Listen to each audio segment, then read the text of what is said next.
2021년 5월 9일 로뎀교회 주일 예배를 드리겠습니다. 사랑과 은혜가 풍성하신 아버지 하나님, 여름의 시작인 이파를 지났습니다. 날씨가 더워질수록 주님을 향한 우리의 열정과 사랑은 더욱 뜨거워지길 원합니다. 오늘 우리가 드리는 예배가 그 시작이 되길 원하오니 예배를 드리는 우리의 영혼 안에 주님의 선물인 성령님이 가득 임재하시는 기적의 시간이 되게 하옵소서. 예수님의 이름으로 기원하옵나이다. 아멘. 사도신경으로 우리의 신앙을 고백하겠습니다. 나는 전능하신 아버지 하나님, 천지의 창조주를 믿습니다. 나는 그의 유일하신 아들, 우리 주 예수 그리스도를 믿습니다. 그는 성령으로 잉태되어 동정녀 마리아에게서 나시고 본디오 빌라도에게 고난을 받아 십자가에 못 박혀 죽으시고 장사된 지 사흘 만에 죽은 자 가운데서 다시 살아나셨으며 하늘에 오르시어 전능하신 아버지 하나님 우편에 앉아 계시다가 거기로부터 살아있는 자와 죽은 자를 심판하러 오십니다. 나는 성령을 믿으며 거룩한 공교회와 성도의 교제와 죄를 용서받는 것과 몸의 부활과 영생을 믿습니다. 아멘. 찬송가 35장입니다.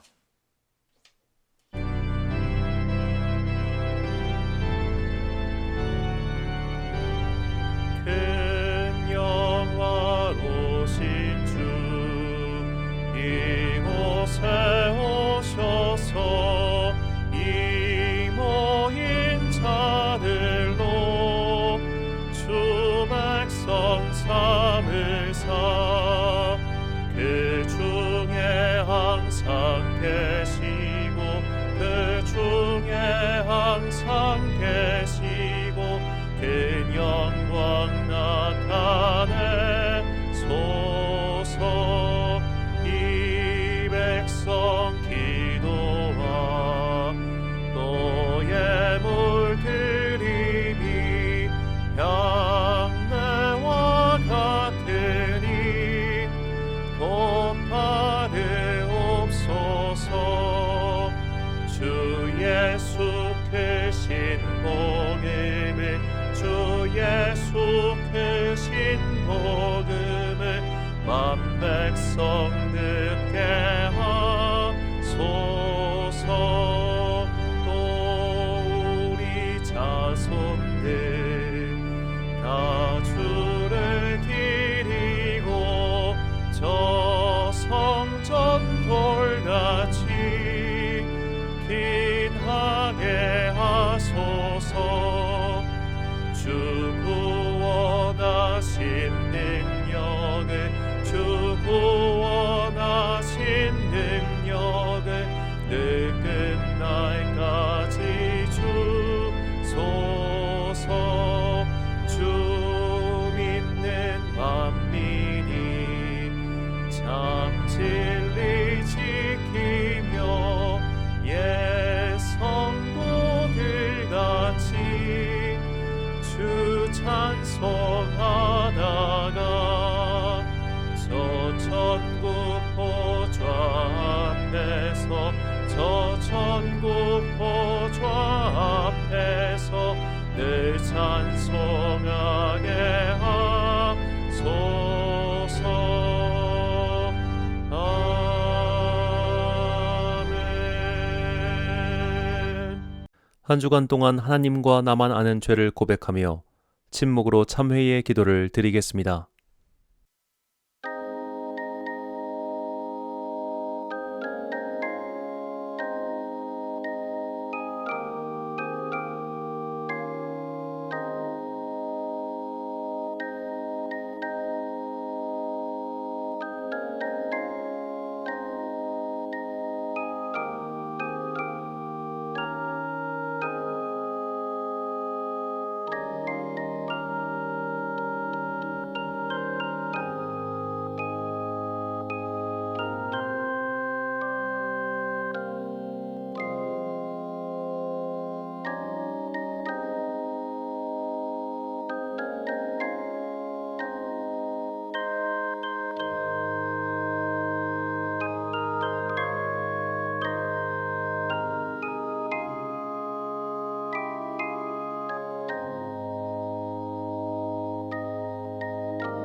다 함께 공동 기도문을 드리겠습니다.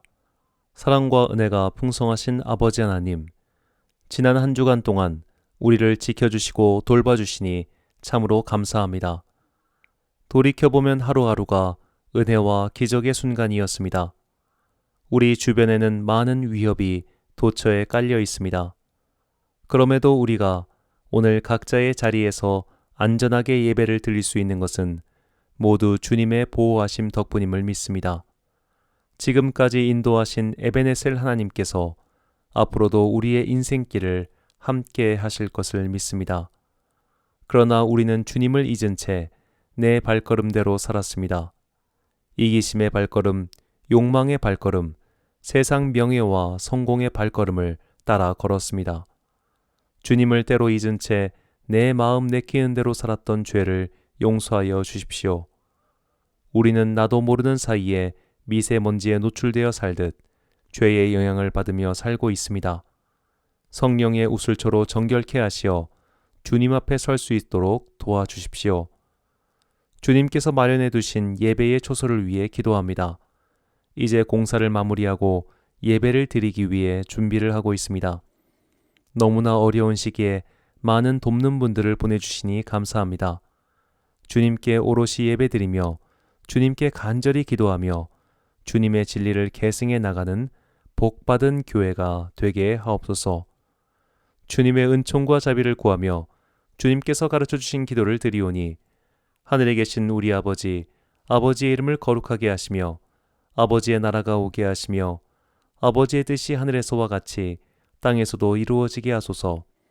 오늘 우리에게 일용할 양식을 주시고 우리가 우리에게 잘못한 사람을 용서하여 준 것 같이 우리 죄를 용서하여 주시고 우리를 시험에 빠지지 않게 하시고 악에서 구하소서. 나라와 권능과 영광이 영원히 아버지의 것입니다. 아멘. 사죄의 선언입니다. 하나님이 참으로 사람과 함께 땅에 계시리이까 보소서. 하늘과 하늘들의 하늘이라도 주를 용납하지 못하겠거든 하물며 내가 건축한 이 성전이오리까. 아멘. 우리는 본래 주님 앞에 절대 설 수 없는 죄인입니다. 그러나 그리스도 예수의 십자가가 하나님과 우리 사이에 막혀있던 큰 장막을 찢어버리셨습니다. 우리는 오직 주님의 은혜로만 이 자리에 설 수 있을 따름입니다. 죄인인 우리를 구원하신 큰 사랑에 의지하여 죄의 용서와 은혜를 선포합니다. 오직 주님만을 예배하고 기도하며 찬양하는 복받은 성도가 되시길 간절히 축원합니다. 교독문 84번을 함께 교독하시겠습니다. 믿음은 바라는 것들의 실상이요 보이지 않는 것들의 증거니 선진들이 이로써 증거를 얻었느니라. 믿음으로 모든 세계가 하나님의 말씀으로 지어진 줄을 우리가 아나니 보이는 것은 나타난 것으로 말미암아 된 것이 아니니라. 믿음으로 아벨은 가인보다 더 나은 제사를 하나님께 드림으로 의로운 자라 하시는 증거를 얻었으니 하나님이 그 예물에 대하여 증언하심이라. 그가 죽었으나 그 믿음으로써 지금도 말하느니라. 믿음으로 에녹은 죽음을 보지 않고 옮겨졌으니 하나님이 그를 옮기심으로 다시 보이지 아니하였느니라. 그는 옮겨지기 전에 하나님을 기쁘시게 하는 자라 하는 증거를 받았느니라. 믿음이 없이는 하나님을 기쁘시게 하지 못하나니 하나님께 나아가는 자는 반드시 그가 계신 것과 또한 그가 자기를 찾는 자들에게 상 주시는 이심을 믿어야 할지니라. 아멘.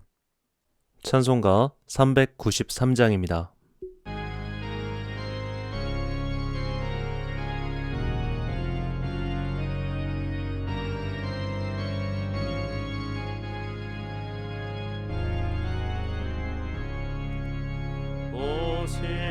신실하신 주 내 아버지여 늘 함께 계시니 두려움 없네.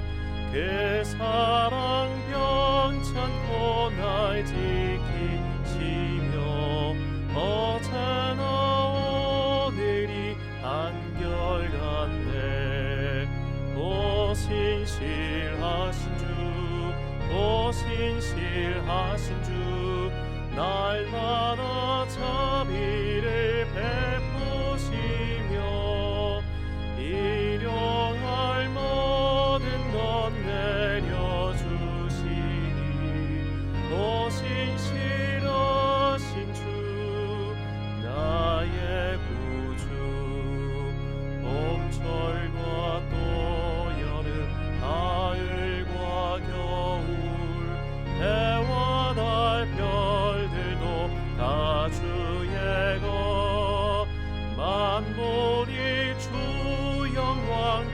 드러내도다. 신실한 주 사랑 나타내네. 오 신실하신 주, 오 신실하신 주, 날마다 자비를 베푸시며 일용할 모든 것 내려주시니. 오 신실하신 주, 나의 구주, 내 죄를 사하여 안위하시고 주 친히 오셔서 인도하네. 오늘의 힘들고 내일의 소망, 주만이 만복을 내리시네. 오 신실하신 주, 오 신실하신 주, 날마다 자비를 베푸시며 일용할 모든 것 내려주시니. 오 신실하신 주, 나의 구주. 지난주 봉헌하신 분들입니다. 주정언금과 성교언금 하셨습니다. 특별언금 이권사님 그리고 김집사님 감사드립니다. 성전에 헌물하신 분들입니다. 강대상 송금란 권사님 감사드립니다. 필경대와 헌금함 권집사님 가정에서 섬기셨습니다. 커피머신 김은영 성도가 하셨습니다. 목양실 책상을 김민우 청년이 헌물하였습니다.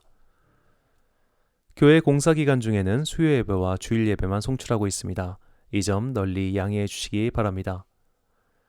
교회 공사 소식을 알려드립니다. 어제부로 내부 인테리어 공사가 끝났습니다. 이제 예배를 위한 집기물이 다음 주에 들어오기 시작합니다. 그리고 건물 외부에 교회 간판을 걸어야 합니다. 영상 예배를 위한 방송 장비를 구비했지만 조작이 미숙하여 실제로 가용되는 건 5월 마지막 주일부터 가능할 것 같습니다.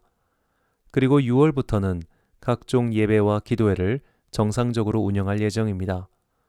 지난 주일에 말씀드린 바와 같이 예배당 건축비를 거룩한 빛 광성교회에서 지원해 주셨습니다. 저희도 6월부터는 교회의 이름을 천안광성교회로 변경하여 새롭게 출발합니다. 교회 이름이 바뀐 가장 큰 경위는 노회 등록 때문입니다. 하지만 저희가 처음 시작했던 로뎀 나무의 정신은 계속 이어갈 것입니다. 여러 성도님들께서 받은 은혜에 감사하며 헌물하셨습니다. 이제 남은 목록은 강단에 놓을 십자가, 예배의자, 피아노입니다. 하나님께 예배드리기 위한 귀한 기물을 주님께 드리는 기쁨을 성도님들과 나누고자 헌물 목록을 말씀드립니다. 감동이 오시는 대로 말씀해 주시면 감사하겠습니다. 드린 예물 위하여 기도하겠습니다.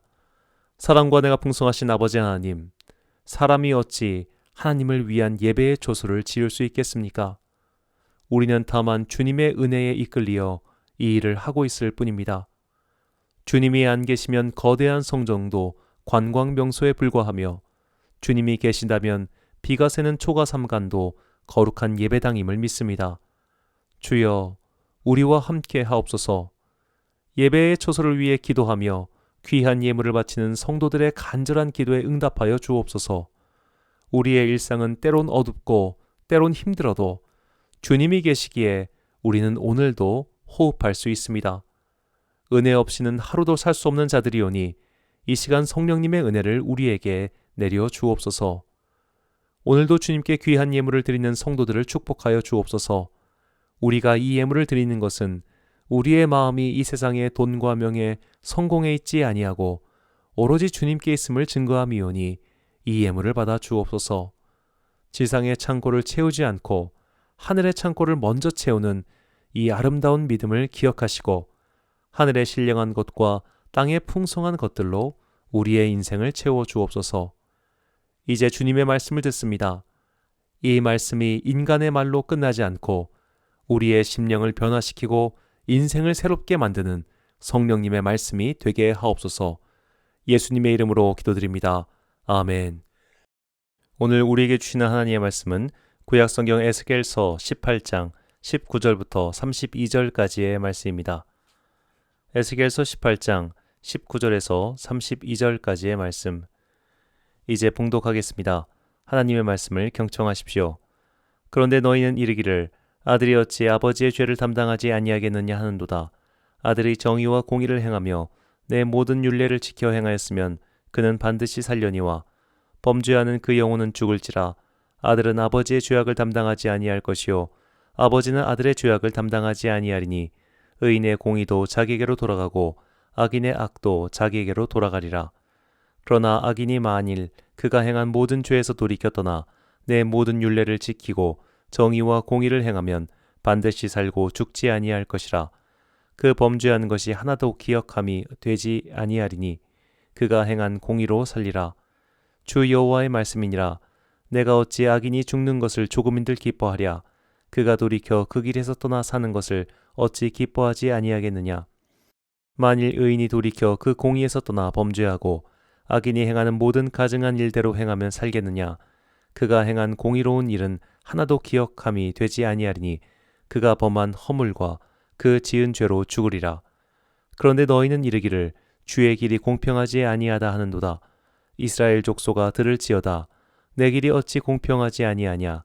너희 길이 공평하지 아니한 것이 아니냐. 만일 의인이 그 공의를 떠나 죄악을 행하고 그로 말미암아 죽으면 그 행한 죄악으로 말미암아 죽는 것이요 만일 악인이 그 행한 악을 떠나 정의와 공의를 행하면 그 영혼을 보존하리라. 그가 스스로 헤아리고 그 행한 모든 죄악에서 돌이켜 떠났으니 반드시 살고 죽지 아니하리라. 그런데 이스라엘 족속은 이르기를 주의 길이 공평하지 아니하다 하는도다. 이스라엘 족속아 나의 길이 어찌 공평하지 아니하냐. 너희 길이 공평하지 아니한 것 아니냐. 주 여호와의 말씀이니라. 이스라엘 족속아 내가 너희 각 사람이 행한 대로 심판할지라. 너희는 돌이켜 회개하고 모든 죄에서 떠날지어다. 그리한즉 그것이 너희에게 죄악의 걸림돌이 되지 아니하리라. 너희는 너희가 범한 모든 죄악을 버리고 마음과 영을 새롭게 할지어다. 이스라엘 족속아 너희가 어찌하여 죽고자 하느냐. 주 여호와의 말씀이니라. 죽을 자가 죽는 것도 내가 기뻐하지 아니하노니 너희는 스스로 돌이키고 살지니라. 아멘. 너희의 인생을 살아라는 제목으로 하나님의 말씀 선포하겠습니다. 한 사람의 인생에서 가장 큰 영향을 미치는 사람은 부모입니다. 어느 연구자의 말에 따르면 어머니의 존재는 아이의 머릿속에 24시간 켜있는 광고판과 같다고 합니다. 특히 부모의 긍정적인 면보다 부정적인 면은 더욱 큰 영향을 미칩니다. 부모 중 한 명이 알코올 중독자이면 자녀가 중독에 빠질 확률은 다른 경우에 비해 4배가 높은 약 70% 수준입니다. 캐나다의 한 연구에 따르면 범죄자 3명 중 1명은 어린 시절 가정폭력에 노출된 경험이 있다고 합니다. 학대를 받은 아이는 자라서 다시 학대하는 어른이 됩니다. 이처럼 부모의 악영향은 다음 세대로 넘어간다는 확실한 통계 자료가 있습니다. 이런 사회과학적 통계 자료는 성경 말씀에 대한 증빙 자료처럼 쓰입니다. 출애굽기 34장 7절입니다. 인자를 천대까지 베풀며 악과 과실과 죄를 용서하리라. 그러나 벌을 면제하지는 아니하고 아버지의 악행을 자손 3,4대까지 보응하리라. 이 3,4대라는 표현에 주목해야 합니다. 유목민들은 할아버지부터 손자까지 같은 장막에 머물며 살았습니다. 그러다 보니 할아버지의 좋은 습관도 물려받을 수 있었지만 반대로 나쁜 영향도 아들과 손자 그리고 증손자까지 미칠 수 있었습니다. 인간은 안타깝게도 좋은 습관보다 나쁜 습관에 훨씬 쉽게 영향을 미칩니다. 시간이 꽤 지나서 정확한 이름이 기억나지 않지만 예전에 읽었던 소문에 대한 사회실험 결과에 따르면 좋은 소문이 퍼지는 시간보다 나쁜 소문이 퍼지는 시간이 무려 7배가 빨랐습니다. 저는 이 실험 결과를 보면서 나쁜 것의 영향력은 선한 것의 영향력보다 7배나 더 힘이 있다는 생각을 했습니다. 인간에게 미치는 죄의 영향력은 우리의 예상보다 훨씬 큽니다. 그래서 부모의 작은 실수, 과오, 죄악도 자녀에게는 매우 크게 영향을 미칠 수 있습니다. 최근 인기리에 방영 중인 육아 예능 프로그램 금쪽 같은 내 새끼에서도 부모의 그런 점을 전문가적 시각으로 지적합니다. 이 프로그램에는 다양한 사례의 아이들이 등장합니다. 어떤 아이는 과도한 폭력 성향을 보이기도 하고 어떤 아이는 매우 산만하기도 합니다. 그런 것을 잘 훈육하고 교육할 수 있도록 아동 심리 및 교육 전문가인 오은영 정신과 의사가 부모에게 조언을 해줍니다. 그리고 부모들은 어떤 방법으로 어떻게 아이들을 훈육할 것인지 답을 얻고 문제점이 개선된 장면까지 보여줍니다. 이 프로그램을 보면서 깨달은 점이 있습니다. 첫째로 같은 유형의 문제 행동도 그 원인은 제각각이라는 점입니다. 예를 들어 폭력 행동을 보이는 아이가 있습니다. 그런데 그 원인은 아이마다 다 다릅니다. 어떤 아이는 동생 때문에 폭력 행동을 보이는 애가 있습니다. 어떤 아이는 엄마 때문에, 어떤 아이는 아빠 때문에 그런 행동이 나옵니다. 똑같은 아이는 한 명도 없습니다. 어떤 아이는 예민하고 어떤 아이는 둔감합니다. 어떤 아이는 논리적이고 어떤 아이는 즉흥적입니다. 아이마다 색깔이 다 다릅니다. 그러니 그 아이의 행동은 단순히 부모가 잘못 키워서 그렇다라고 단정 지을 수가 없었습니다. 둘째로 부모도 부모 노릇이 처음이라는 점입니다. 똑같은 자식을 2번 키워보는 사람은 없습니다. 누구나 인생은 1회차이고 한 번뿐입니다. 자식을 키워보는 것도 처음이고 저런 아이를 키워보는 것도 처음입니다. 둘째를 낳으면 자식 둘을 키워보는 것도 처음입니다. 자녀를 아무리 많이 낳고 키워도 육아의 경험은 처음일 수밖에 없습니다.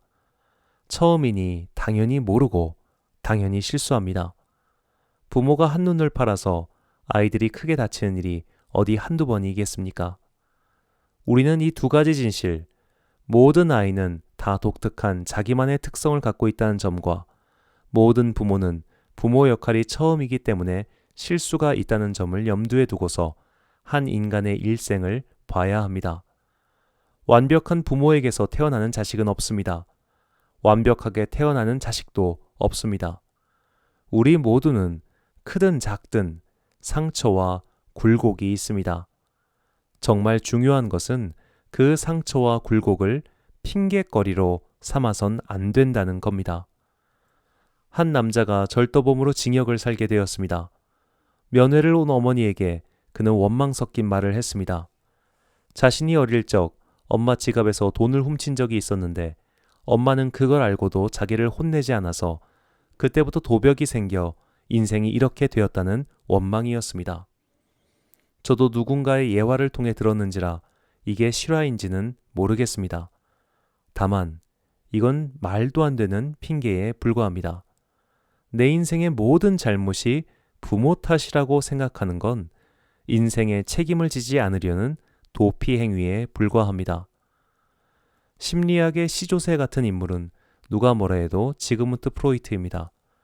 프로이트 심리학은 오늘날 발전한 심리 및 정신과학의 입장에서 볼 때 허구적 요소가 많은 것은 분명한 사실입니다. 프로이트 심리학의 가장 큰 문제는 한 성인에게 이미 일어난 그 수많은 요소를 거의 부모와의 관계로 일어나시킨다는 점입니다. 다 부모 탓으로 보입니다. 얘가 성격이 나쁜 것은 부모가 제때 기저귀를 갈아주지 않아서이고 제가 성격이 급한 것은 부모가 제때 젖을 물려주지 않았기 때문입니다. 그런 식으로 설명을 하죠. 프로이트 심리학은 쉽게 말해 사람들에게 핑계거리를 만들어줬습니다. 얘가 이런 삶을 살게 된 것은 부모의 탓이며 사회와 환경의 탓이라는 겁니다.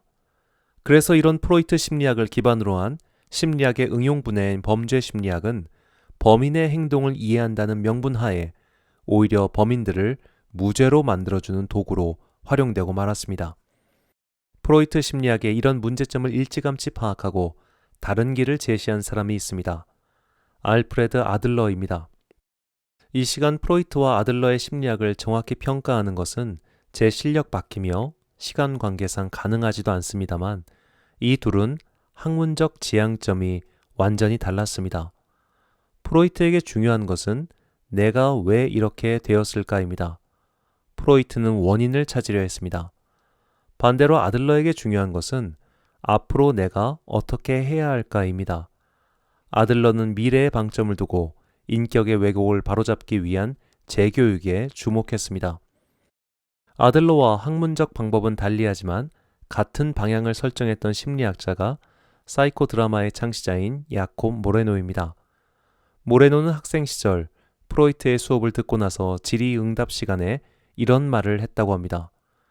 교수님은 꿈을 분석하지만 저는 사람들이 꿈을 꾸게 해주고 싶습니다. 라고요.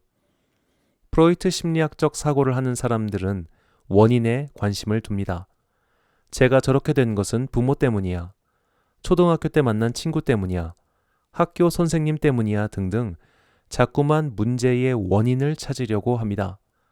그렇다면 원인을 발견하고 나면 현재의 문제가 해결될까요? 원인만 주목하는 분석, 과거를 파헤치는 핑계는 결국 본인에게 별 도움이 되지 않고 문제도 해결하지 못합니다. 예수님의 제자들도 이런 사고를 하고 있었나 봅니다. 예수님과 제자들이 길을 가다가 태어나면서부터 시각장애를 가진 이를 만나게 됩니다. 그때 제자들이 예수님께 그 문제의 원인을 묻습니다. 요한복음 9장 1절과 2절입니다. 예수께서 길을 가실 때에 날 때부터 맹인된 사람을 보신지라. 제자들이 물어 이르되 랍비여 이 사람이 맹인으로 난 것이 누구의 죄로 인함이니이까 자기니이까 그의 부모이니이까. 2000년 전 제자들의 시각은 아마 그 시대 보통 사람들의 생각과 다르지 않았을 겁니다. 그리고 그 생각은 사실 오늘을 사는 우리와도 별반 다르지 않습니다. 많은 이들이 불행에는 원인이 있다고 생각합니다. 그리고 그 원인을 개인에게, 자신에게 달려 있다고 생각하기보다는 다른 곳으로, 외부로 자꾸만 그 원인을 돌립니다. 그래서 사람들은 자신의 불행과 자신의 행복의 원인을 쉽게 진단하곤 합니다. 비기독교 국가에 자연재해가 닥치면 하나님의 심판이라고 합니다. 아프리카 대륙이 가난과 기근에 시달리는 것은 가나안의 조상 함이 저주를 받아서 그렇다고 합니다. 참 이상하지요. 성경에 따르면 함의 자손은 아프리카 대륙 사람들이 아니라 북아프리카와 중동 사람들입니다. 가나안이 블레셋이고 블레셋이 팔레스타인입니다.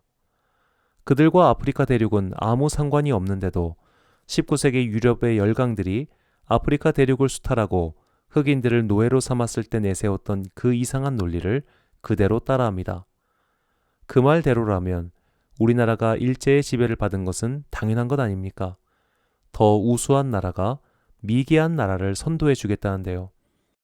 21세기 아프리카 대륙의 국경선이 직선으로 되어 있는 이유는 영국을 비롯한 유럽 열강들의 획책 때문입니다. 이런 엉뚱한 원인 분석은 개인에게도 고스란히 적용됩니다. 지금 당신이 불행한 이유는 부모 때문이랍니다. 어떤 분은 부모가 술을 팔아서 그 술을 판 죄의 값을 손자 때에 치르고 있다고 말하는 분도 봤습니다. 가계에 흐르는 저주라는 문구가 너무나 성경의 가치와 동떨어져 있다는 것을 조금만 생각해봐도 알 수 있는데 우리는 참으로 쉽게 스스로 원인을 거기서 찾으려고 합니다. 이렇게 모든 원인을 과거로부터 찾는 대표적인 종교가 무속신앙입니다. 그대가 어려움을 겪는 것은 조상 탓입니다. 묘자리 탓입니다. 사주팔자 탓입니다. 그러니 부적을 쓰고 묘자리를 바꾸고 구슬에서 귀신을 달래라고 합니다. 가계에 흐르는 저주든 무속신앙이든 모든 것이 부모와의 어긋난 관계와 성욕 때문이라고 말하든 그렇게 남 탓, 과거 탓, 조상 탓, 부모 탓을 해서 과연 뭐가 달라지겠습니까? 링컨의 말처럼 40이 지나면 자기 얼굴에 책임을 지라고 했듯이 내 인생이 만약 어긋나 있다면 그것은 부모의 탓도 사회의 탓도 아닌 내가 짊어져야 할 문제입니다. 우리는 과거에 영혼의 발목을 붙잡혀서는 안 됩니다. 지금 이 순간 내가 해야 할 일을 하고 앞으로 한 걸음씩 내딛어야 합니다. 이스라엘 민족의 역사에서 가장 충격적인 사건 두 가지는 출애굽과 포로 생활입니다. 출애굽은 노예였던 그들이 하나님의 은혜로 풀려난 기적의 사건, 은혜의 사건, 해방의 사건입니다. 이 기적의 사건은 그들의 민족 정체성을 형성하는데 가장 중요한 일이 되었습니다. 그런데 두 번째 큰 사건이 발생합니다. 그렇게 은혜로 구원받은 이스라엘 민족이 완전히 망해버린 겁니다.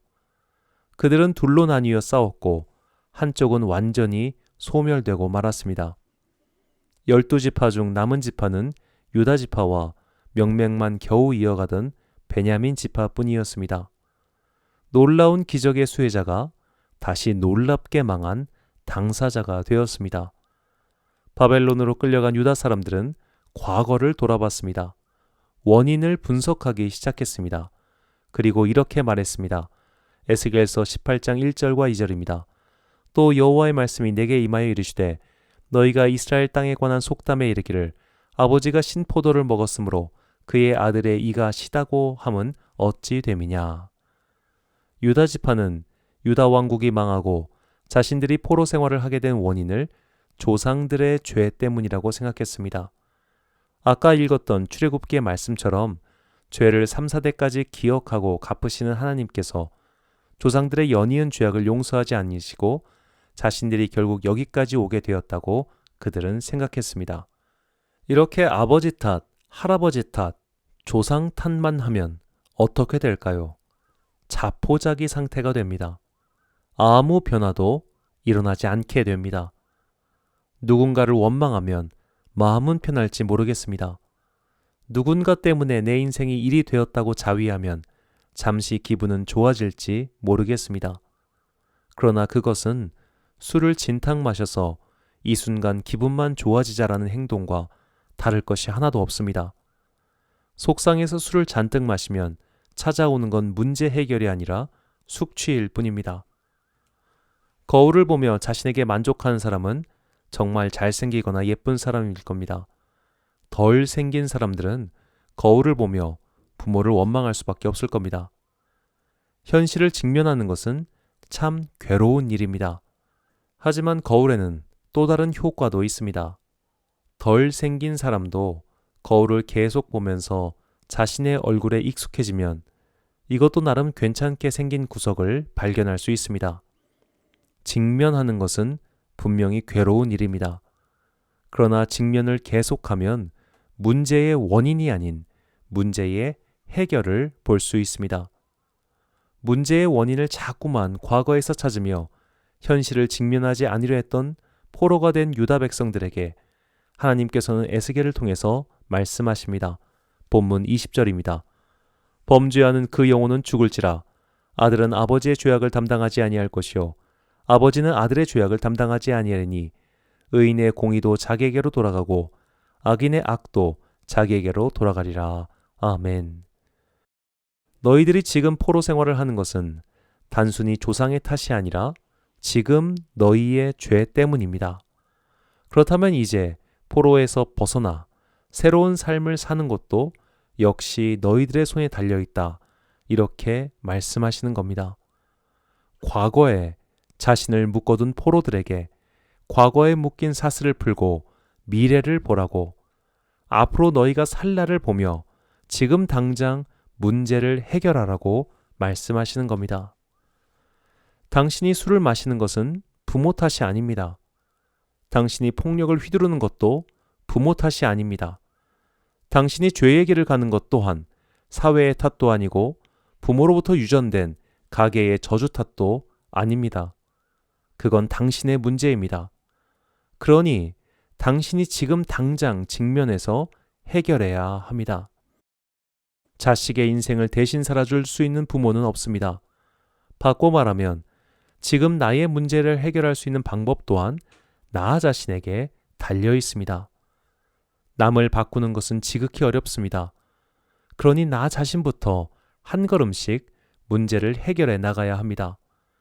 내 문제를 남의 탓으로 돌리지 마십시오. 내 문제를 사회의 탓으로 돌리지도 마십시오.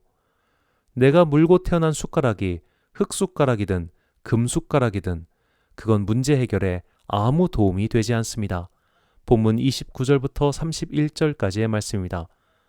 그런데 이스라엘 족속은 이르기를 주의 길이 공평하지 아니하다 하는도다. 이스라엘 족속아, 나의 길이 어찌 공평하지 아니하냐? 너희 길이 공평하지 아니한 것 아니냐? 주 여호와의 말씀이니라. 이스라엘 족속아, 내가 너희 각 사람이 행한 대로 값 심판할지라. 너희는 돌이켜 회개하고 모든 죄에서 떠날지어다. 그리한즉 그것이 너희에게 죄악의 걸림돌이 되지 아니하리라. 너희는 너희가 범한 모든 죄악을 버리고 마음과 영을 새롭게 할지어다. 이스라엘 족속아, 너희가 어찌하여 죽고자 하느냐. 아멘. 세계 최대의 인구를 자랑하는 두 국가 중 하나인 인도에서 대량의 코로나 환자가 발생하고 있습니다. 하루에도 수십만 명씩 확진자가 발생하고 있으며 엄청난 숫자의 기저질환자가 사망에 이르고 있습니다. 이쯤 되면 의문이 생길 만도 합니다. 왜 저 사람들은 마스크를 쓰지 않을까? 왜 저 사람들은 개인 방역에 철저하지 않을까 하는 생각 말이죠. 이것은 인도 최대의 종교인 힌두교의 교리 때문입니다. 약 14억 명의 인구인 인도 최대의 종교는 힌두교입니다. 전체 인구의 80% 이상이 힌두교도라고 하죠. 이 힌두교의 가장 중요한 특징이 윤회입니다. 이번 생이 망해도 다음 생이 있다고 생각하기 때문에 인도인들은 삶과 죽음에 무감각합니다. 그래서 인도는 코로나 확진자 이외에도 세계 최대의 에이즈 바이러스 환자가 나오는 국가이고 B형 간염 또한 세계 최대입니다. 더구나 인도인들은 손으로 식사를 합니다. 그러니 각종 질병에 너무나 쉽게 노출될 수밖에 없습니다. 부모 탓을 하며 사회 탓을 하며 문제의 원인을 바깥에 둔 사람들, 문제의 원인을 과거에 묶은 사람들을 보면서 인도 사람들이 생각났습니다. 이번 생은 망했다고 하며 생을 포기한 사람들은 쉽게 자신의 인생을 망가뜨려 버립니다. 자신의 인생을 쉽게 생각하는 이가 다른 이의 인생을 존귀하게 여길 리가 없습니다. 그러니 인도는 아직도 명예살인 운운하며 여성들의 생명을 쉽게 빼앗는 것이죠. 삶을 과거에 묶어두고 현재를 직시하지 않으면 비극만 되풀이될 뿐입니다. 노무현 대통령이 집권했던 당시 대통령 임기 막판인 2005년경에 이런 유행어가 돌았습니다. 이게 다 노무현 때문이다. 심지어 노래 가사에조차 이 말이 등장할 정도였습니다. 10수년의 세월이 지나니 이제는 이런 말이 돕니다. 이게 다 문재인 때문이다 라고 말이죠. 길 가다 넘어져도 노무현 때문이다 라고 말하면 속이 시원합니까? 그게 내 삶을 변하게 하는데 도움이 됩니까? 대통령을 원망하고 부모를 원망하고 형제를 원망하고 결국 하나님을 원망하면 내 삶이 나아지겠습니까? 이것은 약하고 또 악한 인생의 궁색한 변명에 불과합니다. 우리는 출애굽을 한 뒤 가나안을 향해 가던 이스라엘 민족의 모습을 우리의 반면교사로 삼아야 합니다. 노예 생활이 너무 힘들다고 하나님께 간절히 외쳤던 사람들은 누구입니까? 이스라엘 민족입니다. 이집트의 압제 때문에 괴로워하던 자들은 누구입니까? 이스라엘 민족입니다. 그들이 정말로 이집트가 좋았다면 그들은 떠나지 않고 남았어야 합니다. 그들이 정말로 이집트 사람들과 앞으로도 계속 함께하고 싶었다면 그들이 거주하던 고센 땅을 제외한 나머지 지역에 재앙이 내릴 때 나는 저들과 함께하겠다라고 고센 땅을 떠났어야 합니다. 그러나 그들은 그러지 않았습니다. 그들의 소망대로 이집트를 나왔습니다. 그들의 소망대로 노예 생활을 그만뒀습니다. 하나님께서 아브라함과 약속을 지키시기 위해 그들의 의사도 묻지 않고 강제로 떠나게 하신 것이 아닙니다. 그런데도 그들은 하나님을 원망했고 모세를 원망했습니다. 이게 다 노무현 때문이다, 문재인 때문이다라고 말하듯 이게 다 모세 때문이고 아론 때문이고 하나님 때문이라고 소리쳤습니다. 모든 것을 남의 탓으로 돌리는 이들에게 하나님께서는 이렇게 말씀하십니다. 민수기 14장 27절부터 30절까지의 말씀입니다. 나를 원망하는 이 악한 회중에게 내가 어느 때까지 참으랴. 이스라엘 자손이 나를 향하여 원망하는 바 그 원망하는 말을 내가 들었노라. 그들에게 이르기를 여호와의 말씀에 내 삶을 두고 맹세하노라. 너희 말이 내 귀에 들린 대로 내가 너희에게 행하리니 너희 시체가 이 광야에 엎드러질 것이라. 너희 중에 20세 이상으로서 계수된 자 곧 나를 원망한 자 전부가 여분네의 아들 갈렙과 눈의 아들 여호수아 외에는 내가 맹세하여 너희에게 살게 하리라 한 땅에 결단코 들어가지 못하리라. 이스라엘 민족은 이집트라는 과거를 떨쳐내지 못했습니다. 그래서 그들은 약속의 땅이라는 미래를 얻지 못했습니다. 이 모습이 우리의 모습은 아닐까요? 지나간 과거, 돌이킬 수 없는 태생, 바꿀 수 없는 나의 조건 등에 사로잡혀서 누군가를 원망하며 사느라 한 걸음도 내딛지 못해 결국 광야라는 술독에 빠져 스스로 원망하며 죽음을 택한 어리석은 모습 말입니다. 예수 그리스도의 죄사함을 믿는 사람은 과거에 묶여선 안 됩니다. 과거의 죄가, 과거의 악행이 지금의 내 발목을 잡아 끌어도 분연히 떨쳐 일어서야 합니다. 이것은 뻔뻔스럽게 과거의 모든 일을 없었던 것처럼 여기며 살라는 말이 아닙니다. 현재를 포기하지 말라는 뜻입니다. 사도 바울도 과거가 만만찮은 사람이었습니다. 그는 예수님을 믿는 사람들을 핍박하던 악한 사람이었습니다. 그는 자신의 과거를 없던 일로 치부하지 않았습니다. 그는 과거를 분명히 기억했고 그런 과거에도 불구하고 은혜로 자신을 새롭게 빚으사 새 인생을 살게 하신 주님께 감사하며 살았습니다. 우리는 과거를 덮고 사는 사람이 아니라 과거를 딛고 사는 사람입니다. 고린도 후서 5장 17절 말씀입니다. 그런즉 누구든지 그리스도 안에 있으면 새로운 피조물이라. 이전 것은 지나갔으니 보라 새 것이 되었도다. 아멘. 사랑하는 로뎀교회 성도 여러분, 그리고 이 예배를 함께 드리시는 귀한 주님의 자녀 여러분, 오늘은 부활 후 6번째 주일이며 어버이 주일입니다. 부모의 사랑과 은혜, 그리고 물려준 신앙에 감사하며 사는 사람도 있지만 부모에게 받은 상처로 분노를 곱씹으며 사는 사람도 분명히 있습니다. 아버지에게 맞고 자란 성도 중 하나님 아버지란 말이 싫어서 교회를 안 다니는 분도 계실 정도입니다. 과거의 큰 상처에 발목이 잡혀서 미래를 향해 한 걸음도 내딛지 못하는 분들을 뵈면 참으로 안타까운 마음이 듭니다. 또 가계의 저주라는 이상한 말에 사로잡혀서 내가 이렇게 사는 건 아버지 때문이야, 할아버지 때문이야 라고 되뇌이는 분도 계십니다. 이런 분들에게 간곡히 말씀드립니다. 예수 그리스도의 죄사함의 권능을 믿으십시오. 그리고 성령으로 거듭나 새로운 인생을 사시길 진심으로 축원합니다. 이 나라는 헬조선이다. 이번 생은 망했다. 벼락거지가 됐다. 이 모든 것은 대통령 때문이다라며 내 인생의 주도권을 남에게 주지 마십시오. 하나님의 아들 예수 그리스도께서는 다른 누구도 아닌 당신을 위하여 십자가를 지셨으며 오늘도 당신을 사랑하시고 당신에게 구원의 손을 내밀고 계시다는 것을 결코 잊지 마십시오. 과거를 살지 마십시오. 현재를 살면서 미래를 향해 나아가십시오. 과거의 상처를, 과거의 죄악을 딛고 오늘부터 새롭게 출발하십시오. 나는 부모를 통해 태어났고 한 나라에 속한 국민이며 이 사회를 살아가는 사람이지만 그 어떤 사회적 환경과 조건보다 고귀한 것은 나는 하늘나라의 시민이며 하나님의 자녀이고 그 하나님께서 여러분을 눈에 넣어도 아프지 않을 만큼 사랑하신다는 것을 깨닫고 새로운 피조물로서 새로운 인생을 살아가는 여러분과 제가 되시길 간절히 축원합니다. 기도하겠습니다. 사랑과 은혜가 충만하신 아버지 하나님, 우리는 과거에 묶여 살 때가 너무나 많았습니다. 한바탕 술로 씨름을 달래듯이 부모 탓을 하고 세상 탓을 하며 살아왔습니다.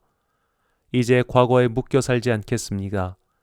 하나님의 아들 예수 그리스도께서 나를 위하여 이 세상에 오셨고 나를 위하여 십자가에서 죽으셨으며 나에게 새로운 삶을 보여주시기 위해 부활하셨음을 깨닫고 과거의 사슬을 풀고 미래를 향해 전진하게 하옵소서.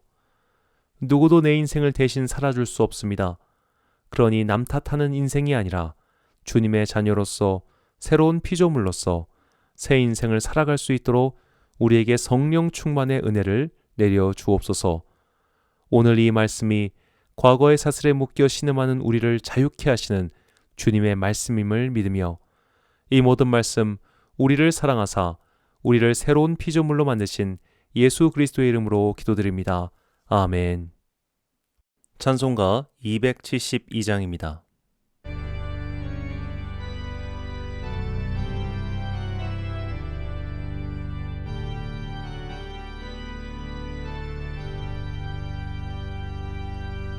고통의 멍에 벗으려고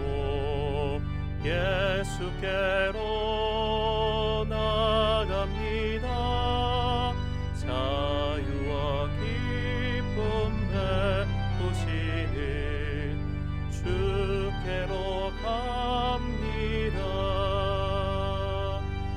병든 내 몸이 튼튼하고 빈궁한 삶이 부해지며 죄악을 벗어버리려고 주께로 갑니다. 낭패와 실망 당한 뒤에 예수께로 나갑니다. 십자가 은혜 받으려고 주께로 갑니다. 슬프던 마음 위로받고 이 생의 풍파 잔잔하며 영광의 찬송 부르려고 주께로 갑니다. 교만한 마음을 내버리고 예수께로 나갑니다. 복되신 말씀 따르려고 주께로 갑니다. 실망한 이 몸 힘을 얻고 예수의 크신 사랑받아 하늘의 기쁨 맛보려고 주께로 갑니다. 죽음의 길을 벗어나서 예수께로 나갑니다. 영원한 집을 바라보고 주께로 갑니다. 멸망의 보구에 나와 평화의 나라 다다라서 영광의 주를 배우려고 주께로 갑니다.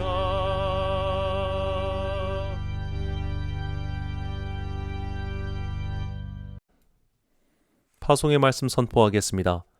죄의 사슬은 끊어졌습니다. 과거의 멍에는 사라졌습니다. 이제 우리는 과거를 핑계댈 수 없습니다. 부모를 원망하고 사회 탓으로 돌리며 인생을 망치는 어리석음에서 벗어나십시오. 우리는 이미 새로운 피조물이며 새로운 사람입니다. 나를 묶고 있는 저주는 이미 예수 그리스도의 권능으로 사라졌으니 원망을 딛고 일어나십시오. 우리 각 사람을 부르신 주님의 뜻을 따라 소명의 인생을 사는 여러분과 제가 되시길 간절히 축원합니다. 축도로 예배를 마치겠습니다. 지금은 우리 구주 예수 그리스도의 은혜와 하나님 아버지의 크신 사랑과 성령님의 교통하심이 더 이상 나의 인생을 남의 손아귀에 두지 아니하고 사회의 손에 두지 아니하고 주님께서 맡기신 바 소명을 따라 살아가리라 하지만은 귀한 주님의 권속들 머리머리 위에 지금부터 영원까지 함께 하시기를 간절히 축원하옵나이다. 아멘.